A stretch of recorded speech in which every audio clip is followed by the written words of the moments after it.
The Democratic primary for the 2020 election has seen dozens of candidates. Some of them you know well, others you're getting to know a lot better, and still others are, well, probably not worth bothering with. The primary season began way back on July 28, 2017, when John Delaney officially launched his campaign. And while somehow Delaney is still in the race, the crowded field has begun to thin. In this video, I'm going to pay homage to candidates who have dropped out so far, and speculate a little bit about why their campaigns never gained traction. So let's get into it. Who's dropped out?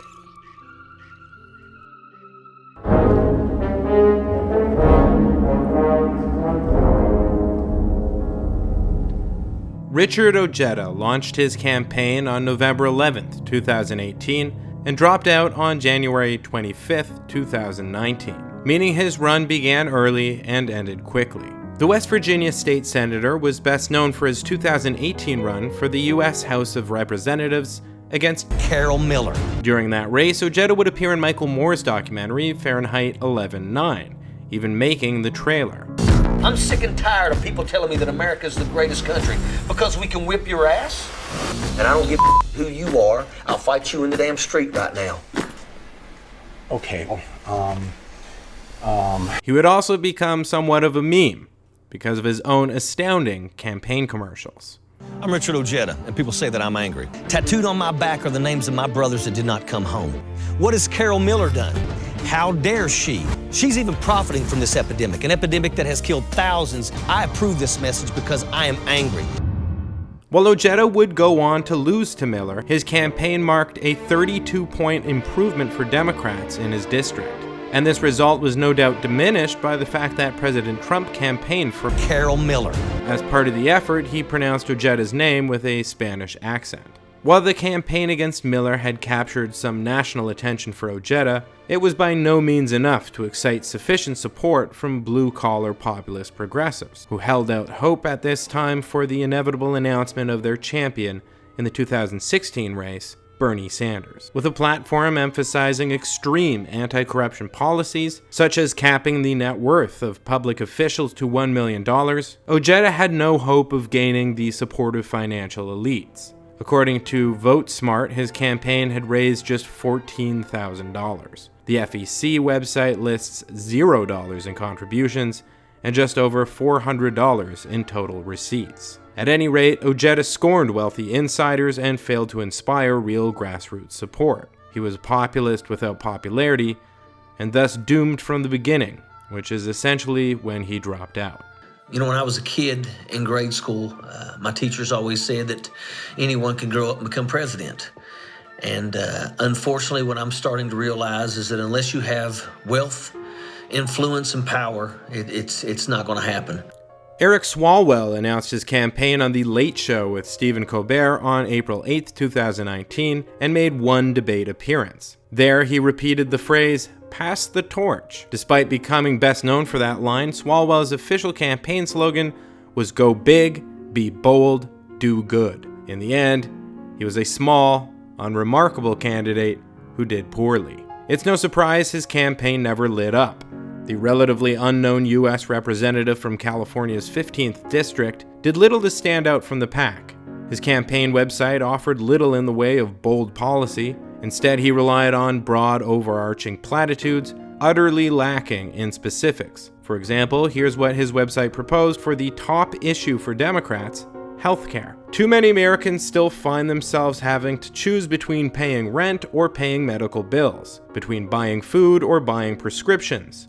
And nobody should have to rely on a GoFundMe or a collection jar because they've fallen ill. Americans need a healthcare guarantee. If you're sick, you'll be seen by a doctor, and if you're seen, you'll never go broke because of it. We also must make a huge public investment in finding cures in our lifetime for the diseases that ail us, from Alzheimer's to ALS to cancer.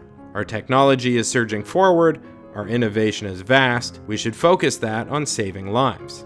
There's little to disagree with here, but that's the problem. His healthcare stance was basically, sick is bad, healthy is good, not quite a bold stance. After his iconically disastrous performance in the first Democratic debate, Swalwell found no torches being passed his way, but his campaign was up in flames. He suspended his campaign on July 8, 2019, exactly 3 months after his declaration, and turned his attention to a more realistic race, re-election to his congressional seat. Mike Gravel was never really running for president, although he ran an exploratory committee from March 19th to April 2nd when he announced an official run. From the beginning, Gravel's campaign was clear. It was about getting his voice heard, not making him the president. Gravel gained some underground attention and managed to make the donor threshold for the second Democratic debate, but failing to make the polls threshold, he never made it onto the stage. He dropped out soon after on August 6, 2019, endorsing both Bernie Sanders and Tulsi Gabbard. While we never got to see Gravel debate in this primary cycle, his campaign does leave behind an epic Twitter account, filled with brash commentary by the teenagers who convinced the 89-year-old to run in the first place. John Hickenlooper ran a campaign for moderates who found Joe Biden too popular and John Delaney too interesting. The former governor once worked as a geologist, and anyone who watched the debates did not fail to notice him mentioning that he's a scientist whenever global warming came up. For a minor candidate, Hickenlooper did relatively well when it came to raising funds. His campaign raised over $3 million, mainly from large individual contributors, with another $1 million funneled into pro-Hickenlooper PACs.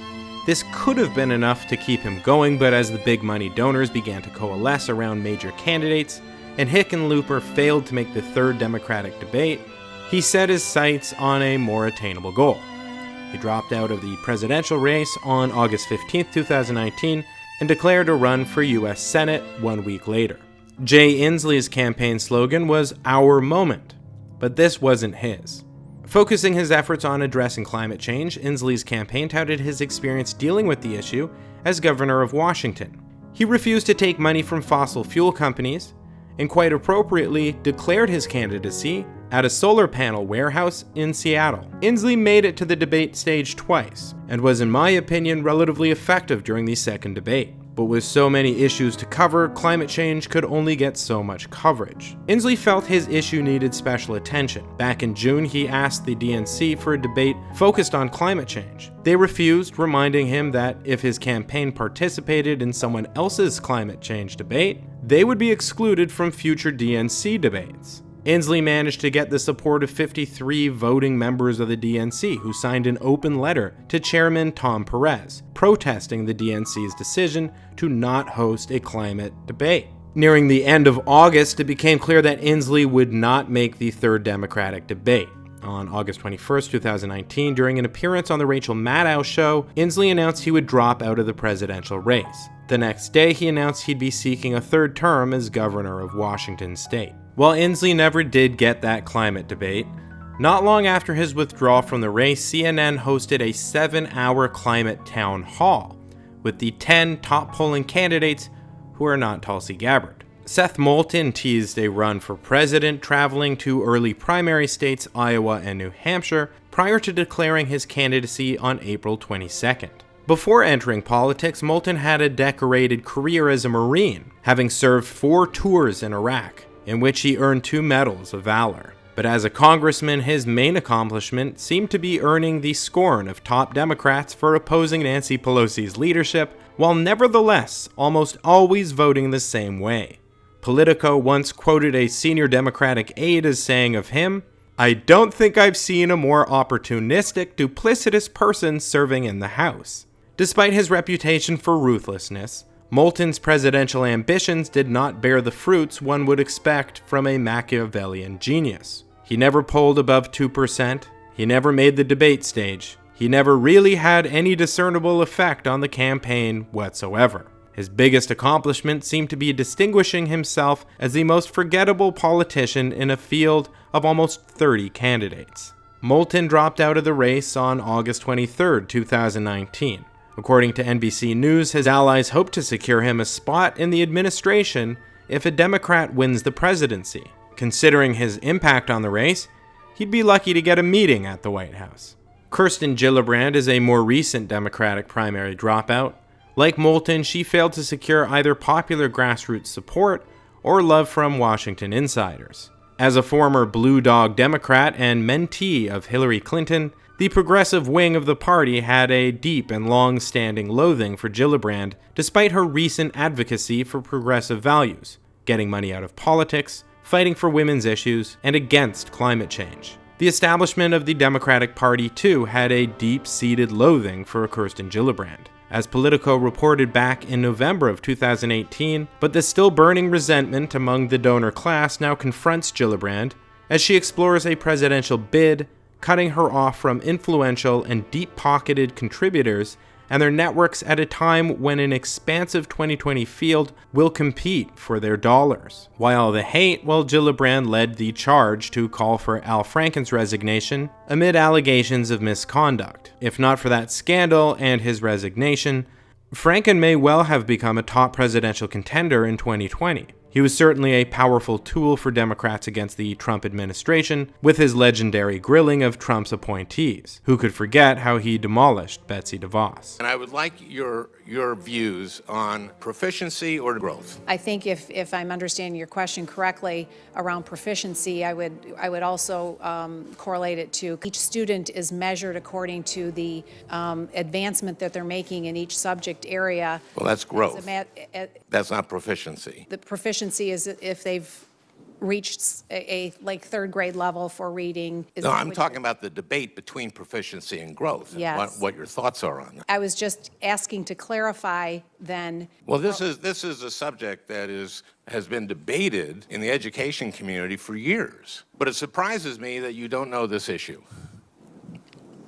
Having led the charge to remove Franken prior to an ethics investigation, Gillibrand earned the ire of the party and its top donors. Despite being by some counts the most anti-Trump senator in the country, Gillibrand never won the support of the progressive grassroots either. Failing to secure a spot in the third Democratic debate, Gillibrand suspended her campaign on August 28, 2019. Also failing to make that debate was Bill de Blasio, the Democratic primary's most recent dropout. While de Blasio had established himself as a formidable, aggressive presence on the debate stage, his campaign never caught serious traction. Progressives may have doubted the sincerity of his far-left rhetoric, which was somewhat mismatched to a mayoral record that includes offering handouts of public money to Amazon, favoring drivers over cyclists, failing to deal with New York City's homelessness problem, and alleged mishandling of the Eric Garner case. On the other hand, de Blasio has had success with progressive policy in New York,